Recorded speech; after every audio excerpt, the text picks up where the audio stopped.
Good morning, Chase. How are you doing today? How's it, Tex? Yeah, doing very well. Still on holiday. Yeah, that's awesome. Good luck this side. Good. Yeah, so we just spoke off camera as well. We still have a week, and some of the other guys are starting on Monday, so we're still very relaxed. And I know some of my Joburg friends are like hectic, getting everything ready for Monday. But yeah, I'm very much like you. I'm still very chill. Yeah. Right. So thank you very much for taking the time, and welcome to TexTalks. Obviously, after 2022, and specifically what Border did in the Craven week, playing the two province sides, Border and the Border coaches have been the talk of the town here in Cape Town. How you guys almost upset the apple cart massively. So we've got to bring you guys in, and we'll have a bit of a chat about that a little bit later on.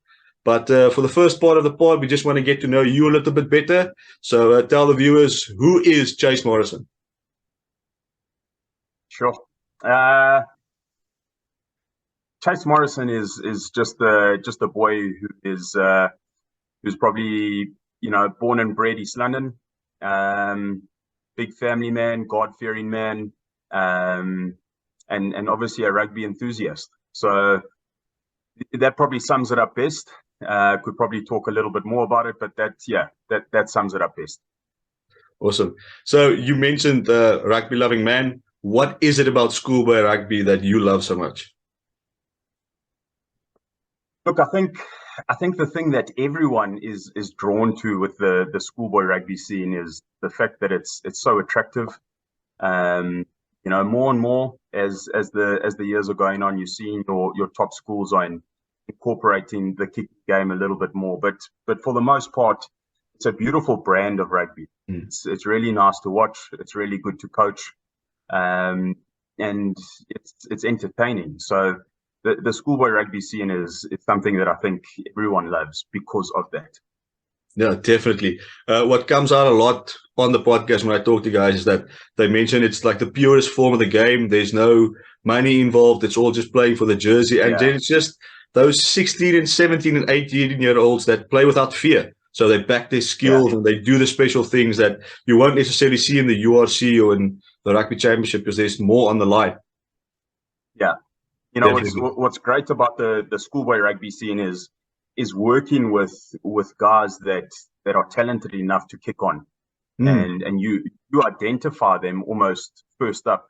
And it's not only the teams that you specifically work with, but it's going to festivals and watching other teams and going, heck, that boy's going to go far, and to watch that and sort of track the progress is something that intrigues me. Definitely.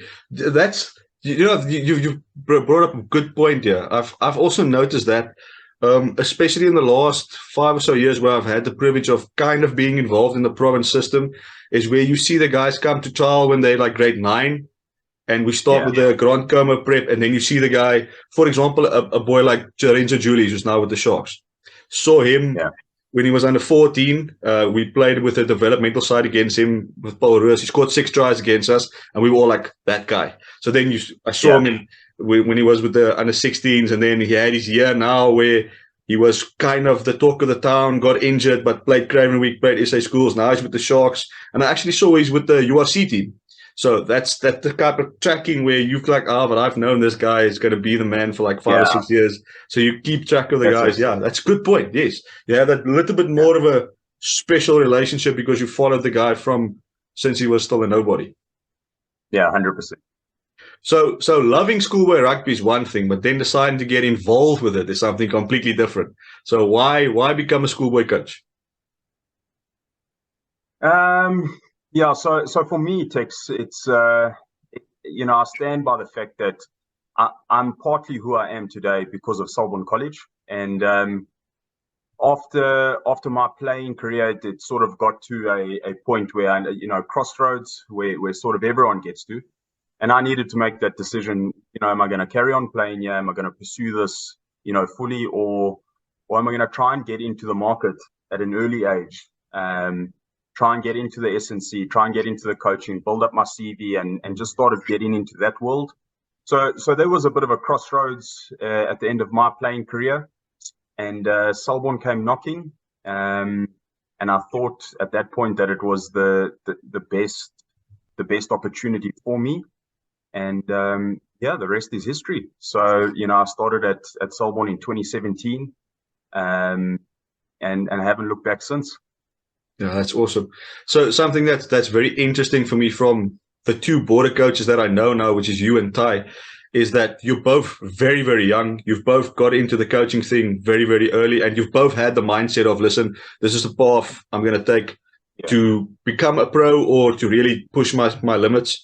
And it's really fun to see that, because if you have a look at specifically like in Cape Town right now, we don't have a lot of that type of mentality coaches. It's a lot of guys that have like finished their playing career mid-30s, and because they've got a good playing history, they jump into a big school like a Clinton van Rensburg, like a Sean Erasmus, like those type of guys. So it's very rare where guys already make that early call in the 20s, because both of you are still under 30 and you're already Craven Week coaches, which we'll get to. But the point I'm trying to get to in the next question is that already having played professional rugby, having been varsity cup, now already head coach at a massive school like Selborne, head coach of a big province like Border, who always impresses at the Craven Week. Why do you think you've already been able to achieve that at such a young age? Yeah.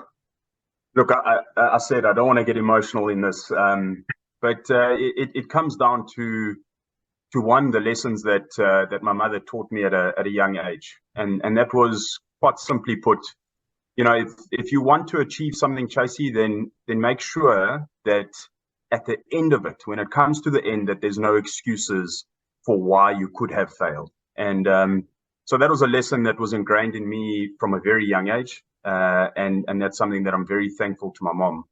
So it's always been a case of there where I am, no matter what it is, whether it's coaching, whether it's life, whether it's teaching, no matter what it is, it's about being extremely good in that environment, and that was something that my mother installed in me from a very young age.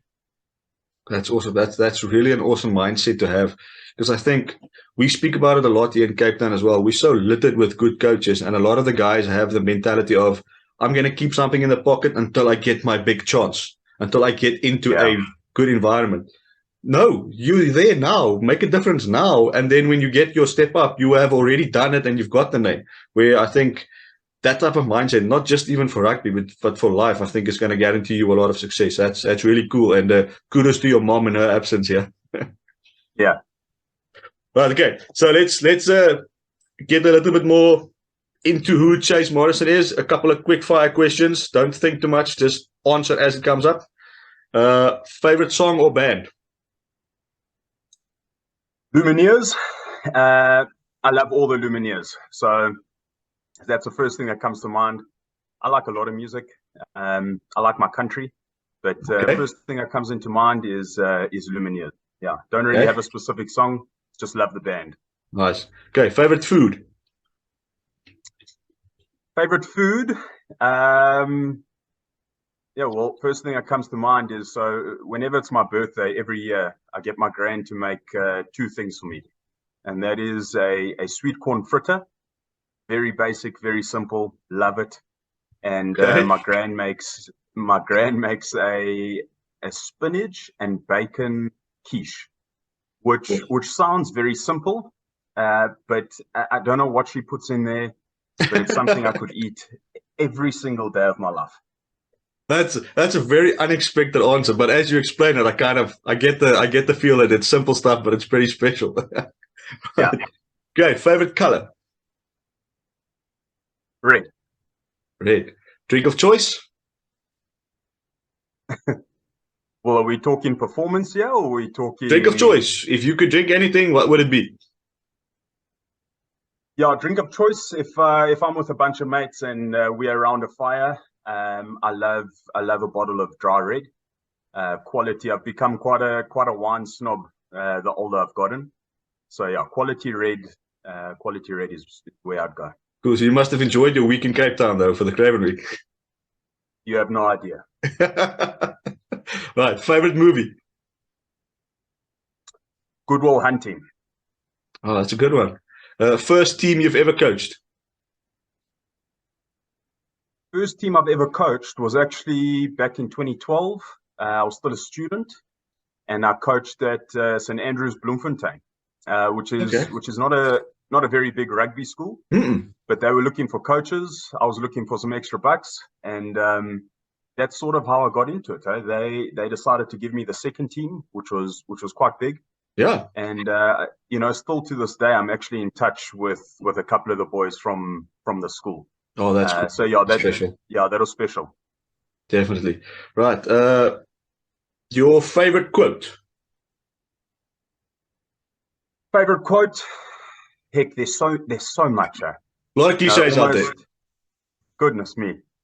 And almost every year, every season, something different comes up. But something that's sort of stuck with me throughout the last 5-6 years is how you do one thing is how you do everything. And that's something that I'm big on. That's something that I drive a lot with my boys is how you do one thing is certainly how you do everything. That is a very good one, definitely. Okay, so far, your favorite rugby memory in your life, what is it? Where is it? Why is it? Favorite rugby memory? Goodness. So from the playing days, I remember 2014, I was still a youngster at the Cheetahs, and I got an opportunity at what was still the Vodacom Cup. And at the time, Super Rugby was still going on, Vodacom Cup, and Heinrich Rousseau was coming back from injury. And so my first Vodacom Cup game that I ever played was alongside Heinrich Rousseau. Oh, wow. And I mean, even to this day, he wouldn't know what that meant to me, but that was an experience. Just the fact that I shared the field with someone who I deem a legend of SA Rugby, that was special for me. Winning the Varsity Cup in 2015 with the Shrimlers, that was just the whole experience was, the games, playing, the preparation, working with Franco Smith, the team. The team was incredibly special. That will go down as a memory for the rest of my life. Just by the way, I'm also a Coffee, so thank you for that. We really appreciate that first Varsity Cup win. Yeah, that was special. Die blauw train. Yes. Yeah, and then if I think to my coaching days, the era of Piwe Nomlomo was quite a special one, and having produced so many SA schoolers in such a short period of time, that will certainly go down as a very memorable time in my career. Yeah, so those three things definitely pop to mind first. Very cool. And we'll get to some of those memories again a little bit later on. Right now, dream job. Oh, that's always a tough one for me. Dream job. I've always stuck to it, and as we get older, as we evolve, and as we meet different people, our wants, our interests change and stuff like that. But I stick to it that if I'm involved with people and I'm involved with rugby, then Chasey will be quite a happy. So, dream job. As long as there's people, as long as there's rugby, I'll be quite happy. Awesome. Right. Describe your character in one sentence. Chase's character in one sentence. I would say that Chase is a very caring individual and a very hardworking individual. Awesome. So along the road, who has been your role models and your mentors? Goodness, this could take up the full 40 minutes. We got time. Go, man. We're on holiday. You can go. Yeah. So when it comes to mentors and role models, I've been incredibly fortunate to be surrounded by top quality human beings first and foremost.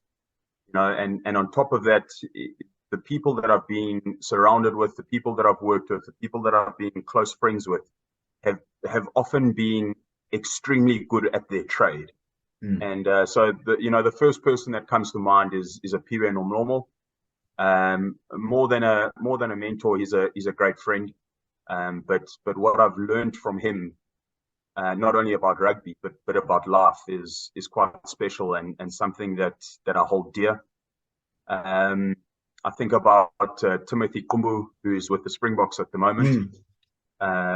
You know, myself and Tim, we started out from year one together. We did our honors together. So we walked a long road together, and it's fantastic to see where he is at the moment through literally just hard work and perseverance. So he's someone that I look up to.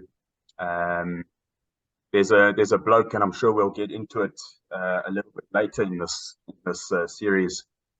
Matt Francis. So Matt Francis is the man who basically does our mental conditioning at Selborne. So he's a life coach, but he's a man that I've been tracking with probably for the last 10, 12, 15 years. So we've known each other for a long time, but he's on board at Selborne. And more than the mental conditioning for the boys, I think he looks after me a lot. So he's someone who I really look up to. Then there's a good friend of mine, John Swanepoel. So he's a local businessman, local entrepreneur. I've got to know him over the last probably year, 2 years, and just the way that he goes about things, the chats that we have about business and the correlations that you can put with a rugby team and business is fascinating and something that I've learned a lot. So the way that he does things and the way that he goes about things is certainly something that I aspire to. Awesome. A couple of gentlemen I know there that we'll definitely chat about again later. Last two quick ones. I think I know the answers to these questions, but I'm going to ask them anyway. Forwards or backs?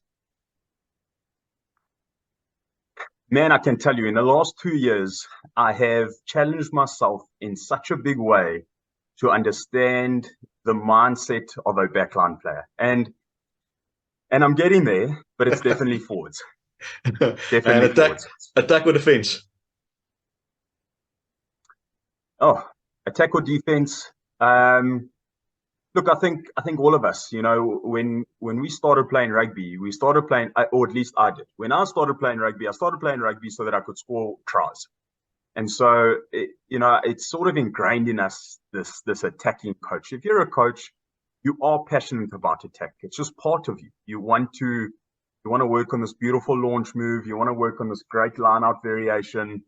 You want it to look cool. You want to execute, but defense is a big part of my identity, and something I focus a lot on. Well, that sounds very similar to what I would say as well.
Right. Okay, Chase, let's talk a little bit about your personal coaching journey and your philosophy.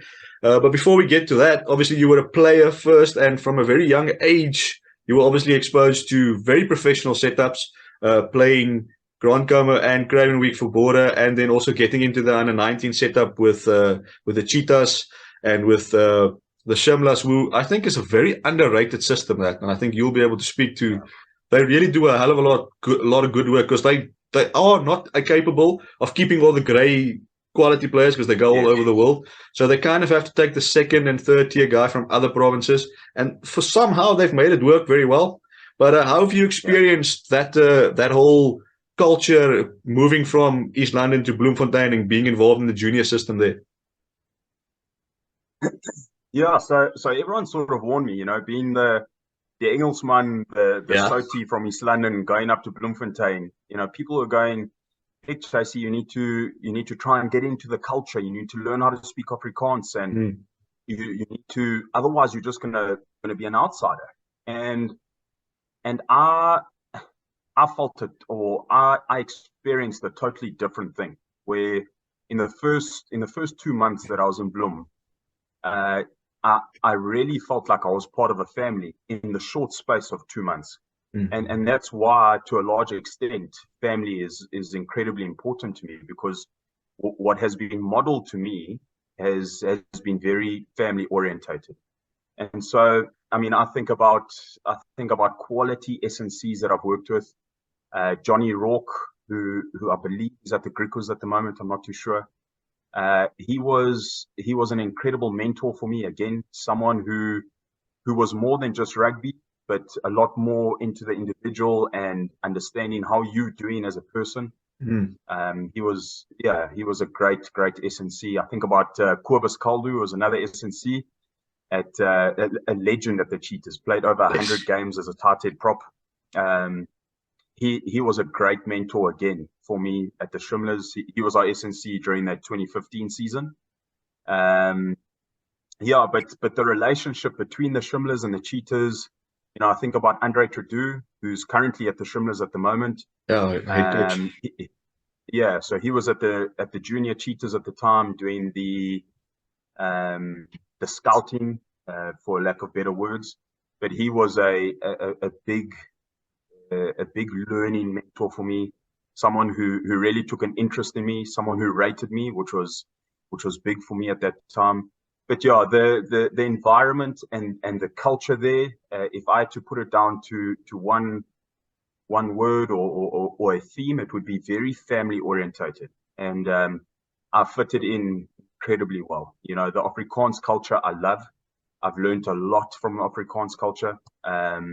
And it's something, the lessons that I've learned from that is something that I still take into my day-to-day today. So yeah, the Shimlers, Bloemfontein, holds a really close place to my heart. I think about some coaches. I mentioned Franco Smith earlier. Franco Smith, working with him was really special.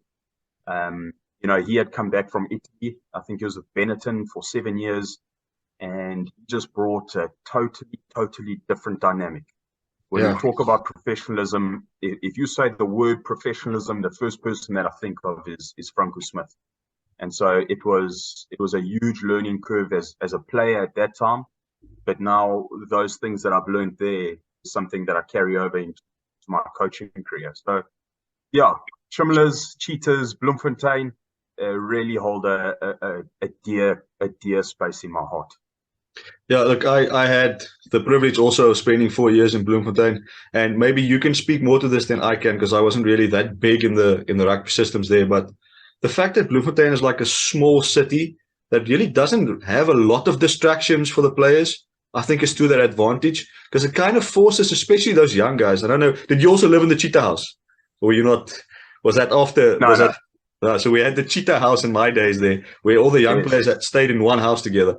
And that forced them to get to know each other and more personally, but it forced that family bond type of thing. So I think that was one thing, is that there wasn't that many big distractions that the bigger unions have, the big city life and all those sort of things. It was a lot simpler. And then the second thing that I played a massive role, is you've mentioned it there now, is that really innovative coaches, really guys that, if Franco Smith is a rugby genius. I've had the privilege of just doing a couple of seminars that he's presented. He looks at the game in a completely unique way, and it's so smart and it's so meticulous. And I almost want to go as far as to say every footstep has a reason behind why it's done. The detail that man looks at the game with, and just the uniqueness of saying we're not going to be a cookie cutter team, because most of the time when he got started, he was coaching like Benetton and the Cheetahs, who didn't have these star players. So he had to find other ways of beating opponents and bringing out strengths in teams. And that's kind of what the Shimlers have been also, is we don't sign the big stars. We get that other players at the Cheetah sign, and they've got to find a way of creating this family environment, that real fight for each other, and then do something special. Work with what we've got. And I think that's very underrated in Bloemfontein. Yeah. So, and that's the thing, as you say about the whole Bloemfontein thing. I think if we had to sum it up, is especially the group that I was a part of. I know a couple of the boys that are there at the moment. There's actually a few Selborne boys that are at the Shimlers in the Cheetah setup, and it sounds like it's a very similar environment to what it was. But if I had to sum it up, in my time, it was a case of there was very little pretentiousness. I don't know if that's a word, but yes, no, there were no pretty boys. There was no egos. There were no sideshows. It was just, let's get down to business, but let's also have a really good time doing this. And, having now coached for a little bit, I can tell you with confidence that was driven by the coaching staff, by the management as a whole. And that's something that I appreciate a little bit more, and I wish I appreciated when I was there still. Awesome. Yeah. So, Chase, just before we move on off of your playing career, there's just 3 quick questions I wanted to ask you. Number one, we see a lot of guys getting signed out of school, the under 19s, under 21s, and then they sort of fade out. Why do you think that is? And if you're obviously you are a coach at a massive school, so you have a lot of boys that sign professional contracts straight out of school. If you could give them a piece of advice that maybe you would have wanted straight out of school as well, what would that be? Yeah, it's something that we at Selborne talk a lot about. We've got a rich rugby history, and there's a couple of Springboks that have come through Selborne, but for the last good couple of years, 20 odd years, we haven't produced a 15-man Springbok, and so that question is thrown around a lot, and it's been talks of conditioning, it's been talks of this, it's been talks of that. Something that, and you were at the SAS conference in 2022. Yeah. So something that stood out massively to me there was having a chat to Edgar Maratule. And I actually think it was Bafana Nhleko who spoke about it in his presentation, which is, by the age of 21, if these boys are not able to represent consistently at a URC level, then out of those 4 top unions, they're going to have to find another place. And so, I'm still going through the processes of how we actually properly communicate this to the boys. But I think about one of our boys who was at Selborne. He's matric here this year. He played in the Craven side last year. Some of the chats that I'm having with him is, your competition is not the other 6 loose forwards that is in our squad. Your competition is also not the other loose forwards that are at your Hudson, Queens, and Dales, but rather your competition is your Willie Engelbrecht, and your competition is your Dion Fourie and your Hachiva Diamani.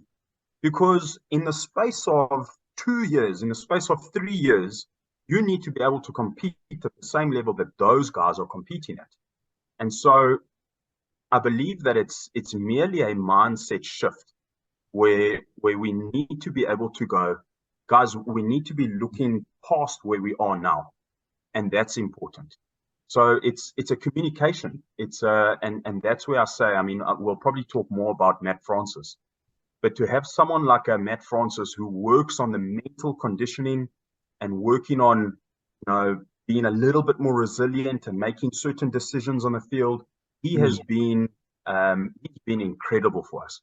And I think someone like that, and it can be a head coach, to a large extent, the head coaches do that work. But the work that Matt does in terms of helping the boys think about certain things, being future focused and working like that, I think will produce some good fruit for us.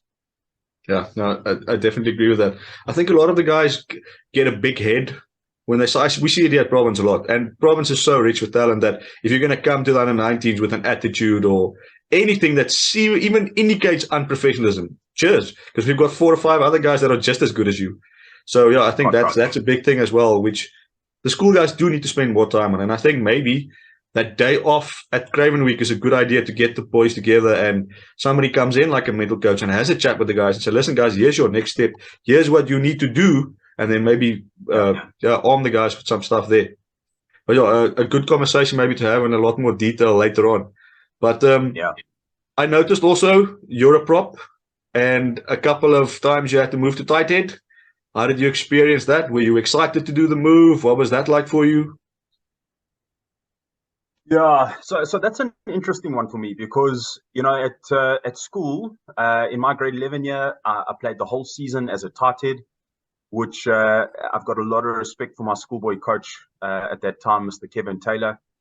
How he selected me at tight end, I don't know, but I was a good baller. I wasn't a fantastic scrummager at that point. I was a loose head.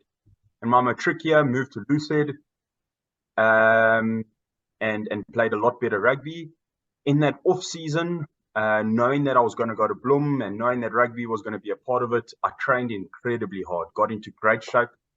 And I often tease old Wessel du Plessis about this because he was our under-19 Cheetahs coach and our under-20 Young Guns coach at that time. And he took a look at me and he just assumed that I was a hooker. And that was something that it was a move that I'd always wanted. It was that position sort of suited my style of play a little bit better, I thought. And so when Wessel put me in at hooker, I thought nothing of it. But I was from 10 p.m. to 12 midnight outside throwing balls because I had never been exposed to that. And so slowly but surely, as it went on, I became incredibly versatile, where I was a loose head by trade. I had experience as a 2, but I had also played 3. And so as things went on, the crazy thing is in 2015, I made my Currie Cup debut as a hooker. Yes. But at that point, I think that I was probably more of a tight end. So by very nature, I mean, in my matric year, I was weighing 98 kgs as a loose head prop.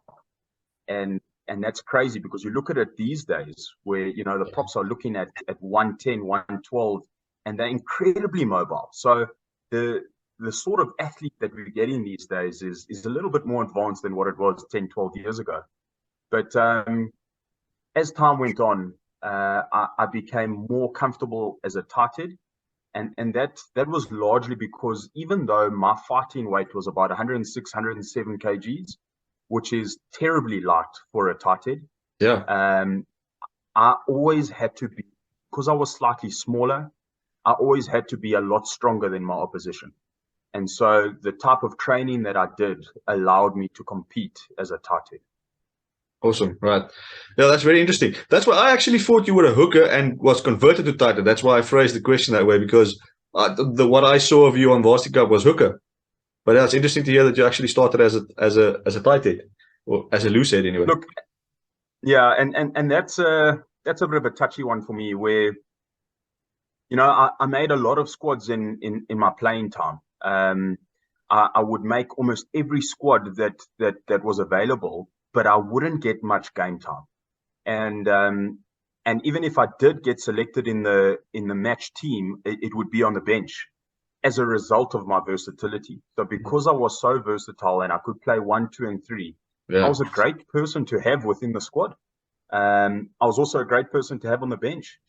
But because I wasn't a specialist as such in a specific position, I think that counted against me in my playing days. Very interesting. Yes, I think and I think you can even see that now being a coach. If you would have the type of player that you were, you would also probably put him on the bench, because it doesn't matter who gets hurt in the front row. I've got Chase that can come on and bring quality in any one of those positions. So it sucks to a certain degree. What I as a player would see as a strength to be versatile has actually been something that's kind of kept you back from wearing more 1, 2s, and 3s and getting more 16s and 17s. Yeah. Look, I think, and this is a conversation that we could probably speak for about hours, but the versatility side of it, I think, is coming a lot more into it. Oh, definitely. And that for me, I believe, even as coaches, and I mean, we can get into that, but as players, you're starting to see at a much higher level the versatility of certain players, and those guys playing a lot more. So I'm really, really chuffed to see that. Oh, that's awesome.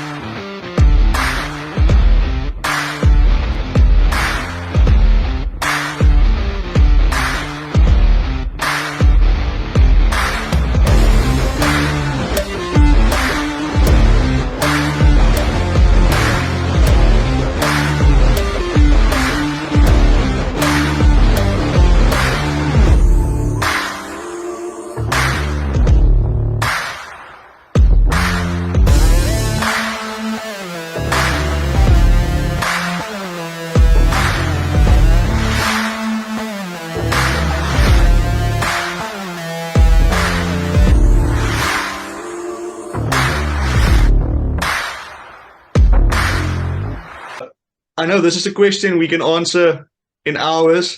Try and keep it short and simple. What is your coaching philosophy?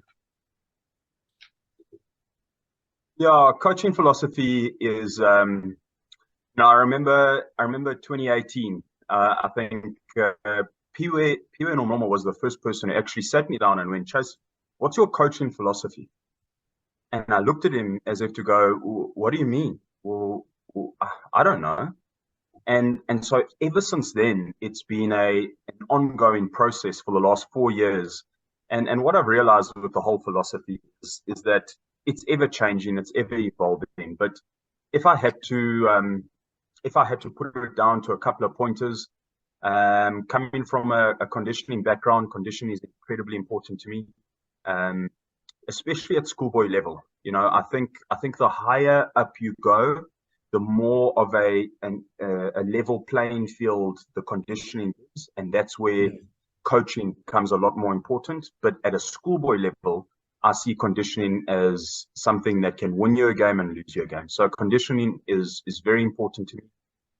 Defense and first phase. So there will be a lot of emphasis put onto the defensive side of things. And then, of course, the first phase side of things.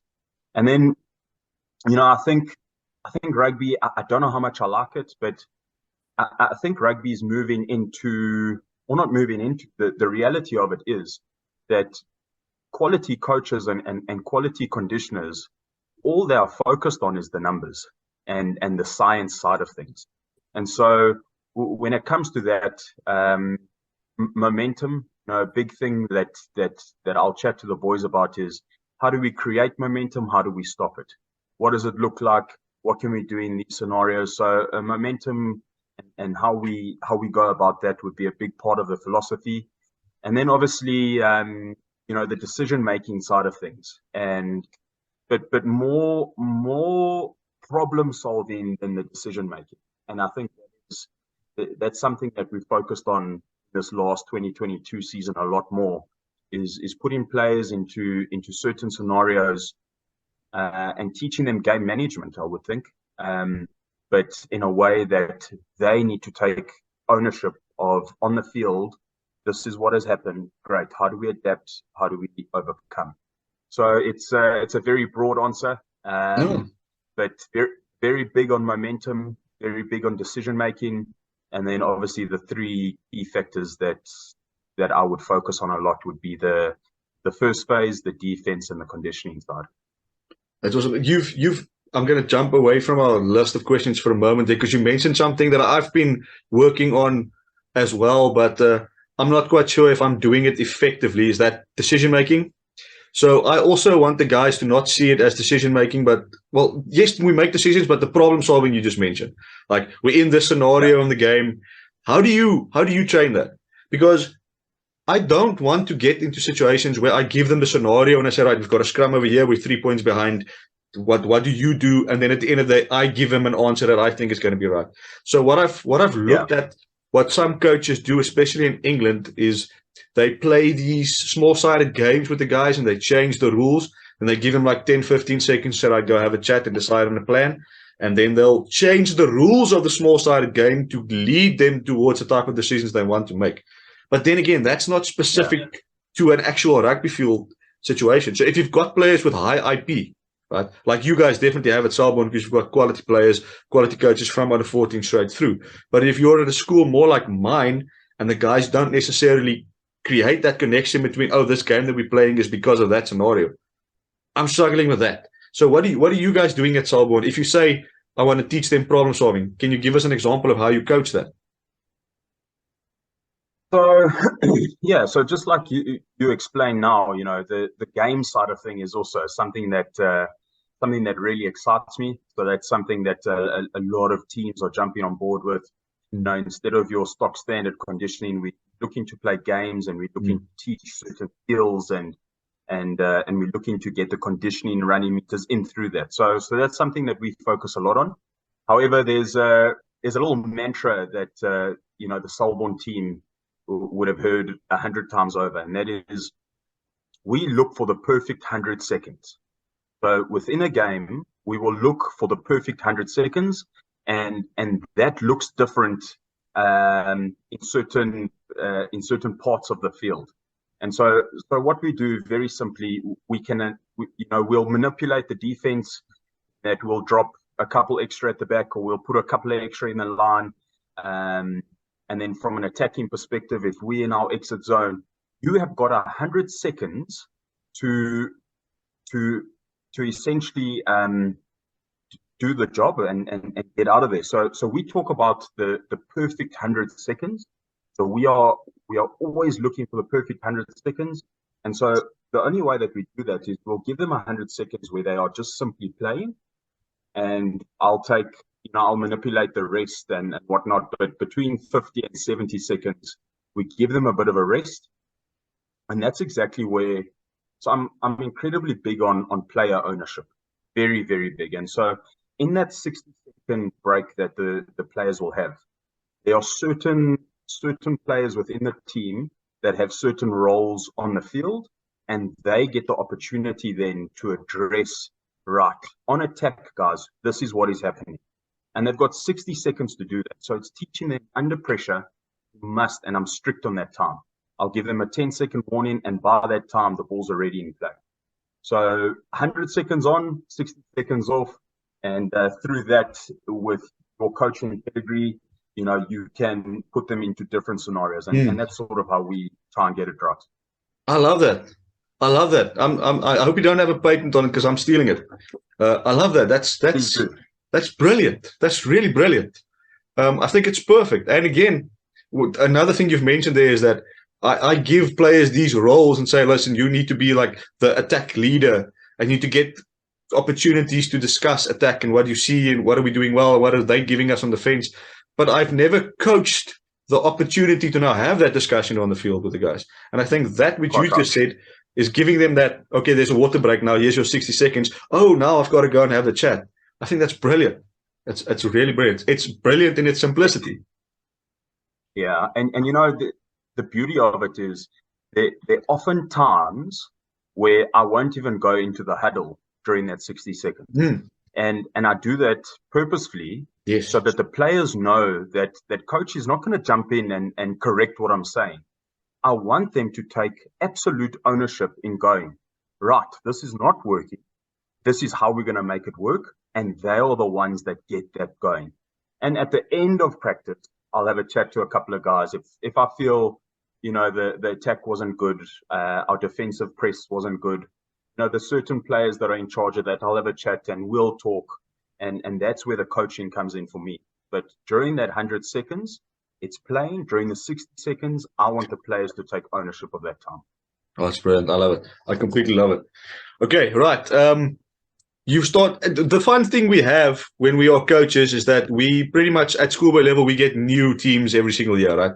So you basically start coaching a new team every single year. So when you start coaching that new team, what are the 3 non-negotiables for you that every team must have? Yeah, three non-negotiables for me is first and foremost time. So we have a thing at Selborne, and we just call it Selborne time. And all that means is we are 15 minutes early. If the session starts at 2 o'clock, then we 15 minutes earlier there, and we are already warm by the time 2 o'clock comes, so that we can start. So, if we have a board session, if we have a classroom session, if we say that it starts at 2 o'clock, I expect the guys to be there 15 minutes earlier. And that's just something that's part of our culture. It's part of us. And it's certainly something that I think has produced a lot of good. So time is very important to me. Respect is another.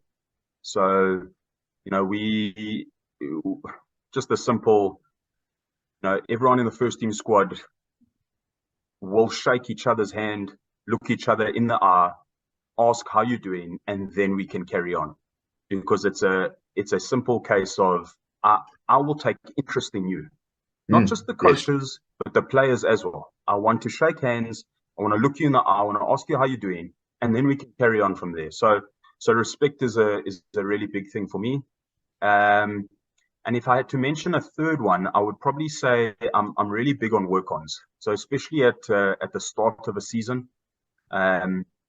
there are lots of different terms and terminologies that you have for these work-ons, and coaches are getting really fancy these days, circus acts and all sorts. The one I love the one they talk about in the elite squads, where they talk about chop wood, carry water. I like that.